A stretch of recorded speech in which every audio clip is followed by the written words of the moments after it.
What's up, gamers and gamettes? This is your favorite bubble tea, Taro, with another full tilt forecast. Let's get tilted. First up today, we have some surprising news out of Psyonix, the developers of Rocket League. They announced yesterday that they would be being acquired by Epic Games and henceforth be a subsidiary of the newborn giant in the industry. However, to make things clear, Epic will not be shutting off current users from their Steam content, stating that until Rocket League releases on the Epic Store later this year, the game would remain on Steam, and anyone who has the game at that time will still be able to enjoy the game with their current content, but as for future content, no one quite knows yet. While I personally don't think giants like Epic acquiring talented devs like Psyonix is a bad thing, we'll have to keep an eye on them before we end up with another EA or Activision on our hands. A heartfelt message was posted to the Reddit today by the lead developer of Path of Exile, Chris Wilson, relating to the recent community feedback, their development cycle, and preventing overwork. The recently released Synthesis League was received extremely poorly by the community, with the concept of linking mini dungeons together poorly explained and not enough rewards for people to bother, along with major performance issues being added into the game. Chris put it down to the extremely short dev time put into the league, citing it as only having the gameplay prototype completed over the Christmas holiday before its March release. Alongside these issues, the team has been stretched thin by their concurrent console releases, their expansion in South Korea officially, and their Mega Expansion 4.0, which they have stated is their response to the latest generation of action RPGs. Chris also called out the community, saying, "Some studios make their teams work 14-hour days to pack every patch full of the most fixes and improvements possible. Sometimes we read our own patch notes, threads, and community feedback. We feel that we're being asked to do the same, and I will not run this company that way." That's a big oof to the people mindlessly complaining about a free game.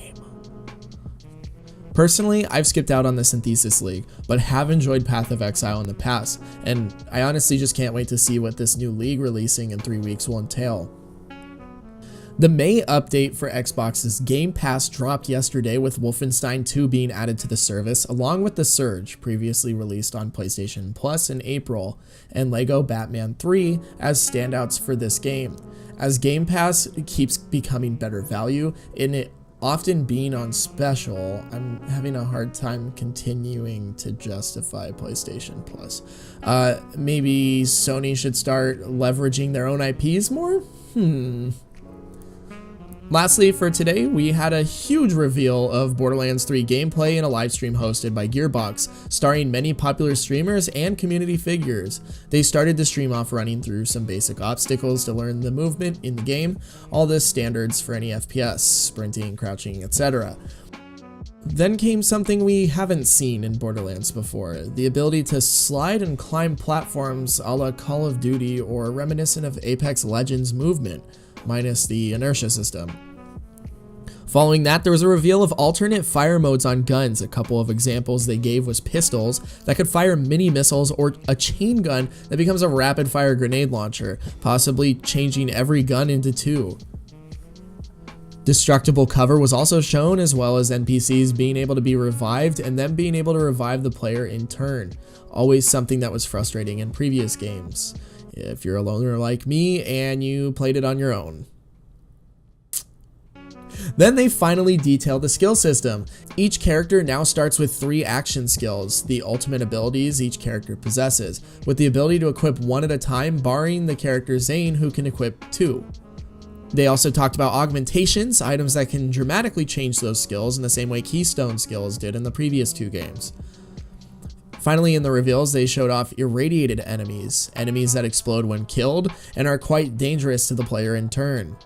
Of course, they had to recap what we already knew as well, with loot instancing, player level syncs, and making playing co-op easier and more fair to everyone than ever, of course.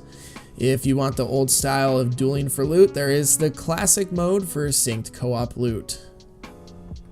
Thanks so much for joining me on another Full Tilt forecast. I've been your host, Taro, and stay tilted, baby.